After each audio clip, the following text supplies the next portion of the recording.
Selamat sore semuanya. Kita masih di channel Dunia Filsafat, masih di dalam tema relasi agama dan filsafat. Di dalam tradisi hasanah intelektual Muslim bahwa umat Islam itu setelah Nabi Muhammad itu menyebarkan agama Islam ke Persia, ke Romawi. Nah, ini bangsa Arab ini yang sudah memahami tentang ajaran tauhid ini bertemu dengan peradaban pemikiran dari Persia, dengan dari Yunani dan dari eh, Romawi. Nah, di sini terjadi dialektika pemikiran. Orang Yunani sudah memiliki sistem filsafat yang rapi. Orang Persia misalnya terkenal dengan Zoroasternya tentang pertanyaan mengenai monoteisme, dualisme, ketuhanan. Ini menjadi sesuatu yang harus dijawab oleh umat Islam. Dia harus bisa menjelaskan mengenai Tuhan misalnya. Tuhan itu satu, yang satu itu zatnya, lalu bagaimana dengan sifatnya yang banyak itu, apakah zat dan sifat itu sama atau berbeda. Dia harus membahas tentang tema-tema seperti itu.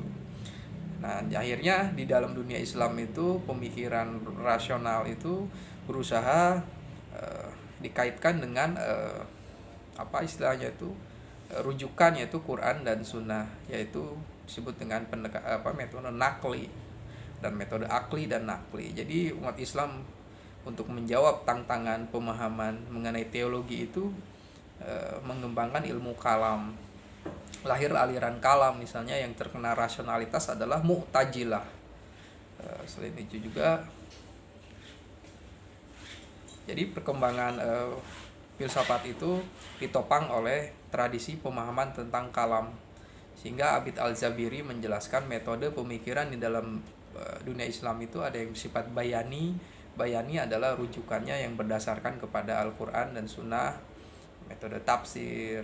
Kemudian ada metode burhani. Burhani adalah tradisi demonstratif filosofis, itu dikembangkan oleh para filosof. Dan ada metode irfani. Ini irfani ini dikembangkan oleh para filosof yang menggabungkan antara sufisme dan filsafat.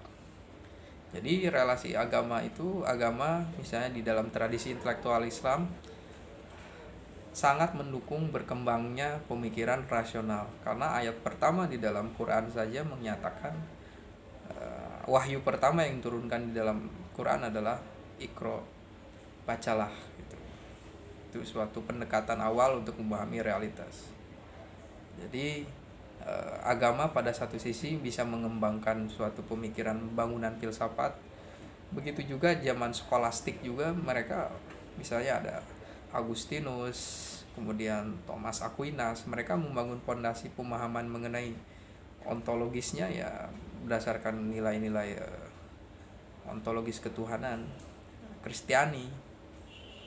Kemudian sampai akhirnya dikritik oleh masa modern. Mungkin kritik di sini karena setiap pemikiran yang selalu menjadi dogma, doktrin-doktrin yang terhenti, tidak progresif, itu akan menjadi dogma, dan dogma itu akan yang dikembangkannya itu adalah otoriter. Dan karena kekangan itulah yang menyebabkan sains hidup sendiri, bahkan mencurigai agama. Jadi agama harus lebih terbuka. Agama terbuka terhadap pengalaman, bahkan perkembangan dari manusia itu sendiri. Bahkan tafsiran kitab suci saja yang disebut dengan eksegesis berubah dalam tradisi barat menjadi hermeneutika. Ini menampakkan bahwa manusia itu bisa ngotot untuk memahami dirinya, berani untuk bahkan untuk meminggirkan Tuhan, bahkan untuk menyingkirkan Tuhan. Sebagaimana Nietzsche mengatakan bahwa Tuhan sudah mati, dibunuh oleh modernitas. Jadi agama harus bersifat terbuka terhadap diri manusia tersebut. Karena agama kalau dia memiliki inspirasi ketuhanan seharusnya harus lebih luas, bisa memberikan solusi terhadap kehidupan manusia. Terima kasih.